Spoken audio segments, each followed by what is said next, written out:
Hello guys, back to my channel Chiranjit পূজা ভালোবাসা জ্ঞান বসে তোমাদের স্বাগত। রেসিপি আজকে বানাবে খাসির মাংসের বিরিয়ানি। তাছাড়া দেখতে থাকো।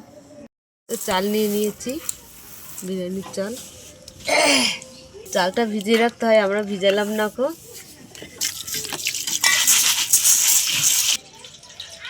আমাদের জলটা গরম হয়ে গেছে, চালটা দিয়ে দিচ্ছি,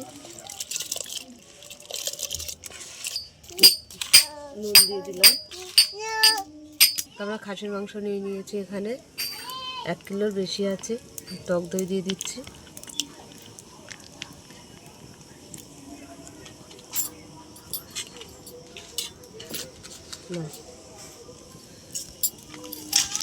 নুন দিয়ে দিলাম, নুন দিয়ে টক দই দিয়ে মেখে রেখে দিচ্ছি, সব কিছু চাপা দিয়ে রেখে দিচ্ছি। তাহলে ভাতটা হয়ে গেছে, নামিয়ে নিচ্ছি। কড়াইটা বসিয়ে দিলাম, তেল দিয়ে দিচ্ছি।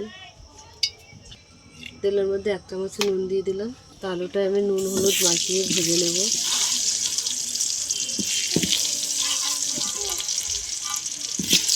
আলুটা আমি লাল করে ভেজে নেব, তুলে নিচ্ছি।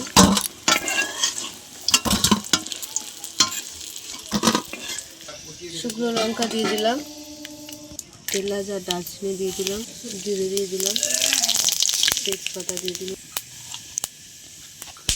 পেঁয়াজ দিয়ে দিলাম,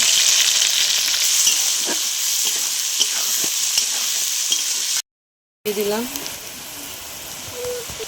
হলুদ দিয়ে দিয়েছি, লাল লঙ্কা দিয়ে দিলাম, স্বাদ মতো নুন দিয়ে দিলাম,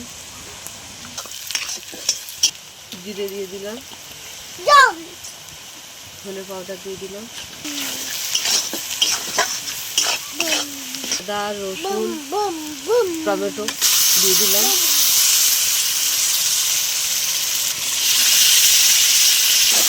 মশলাটা ভালো করে কষিয়ে নেব।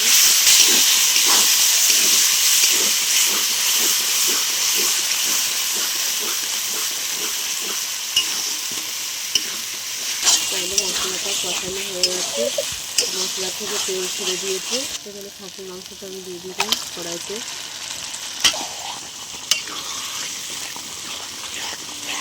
খাসির মাংসটা ভালো করে আরও কষিয়ে নিতে হবে। তবে খাসির মাংসটা ভালো করে কষিয়ে নেব।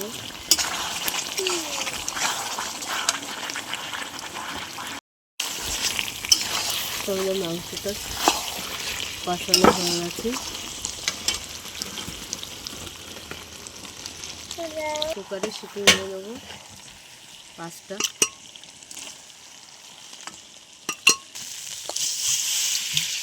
তো অল্প জল দিলাম,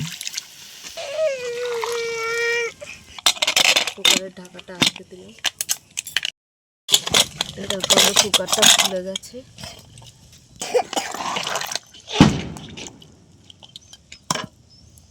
কড়াইয়ের মধ্যে ঢেলে দিলাম, না ঘেটে তাতে কিছুটা মাংস দিয়ে দিয়েছি।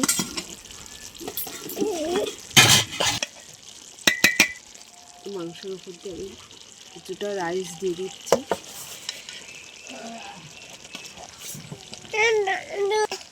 মশলা দিয়ে দিচ্ছি, ঘি দিয়ে দিচ্ছি, আরও কিছুটা মাংস দিয়ে দিচ্ছি।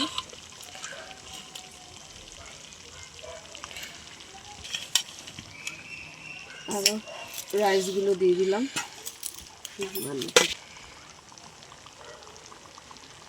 আমি দমে বসিয়ে দিলাম। আর মশলা দিয়ে দিলাম, কেওড়া জল দিয়ে দিলাম, গোলাপ জল দিয়ে দিলাম, দুধটা দিয়ে দিলাম,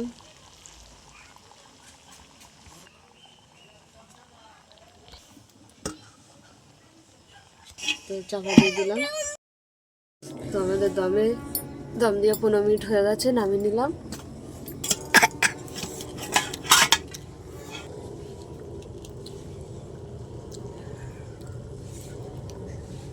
আমাদের খাসির মাংসের বিরিয়ানি হয়ে গেছে।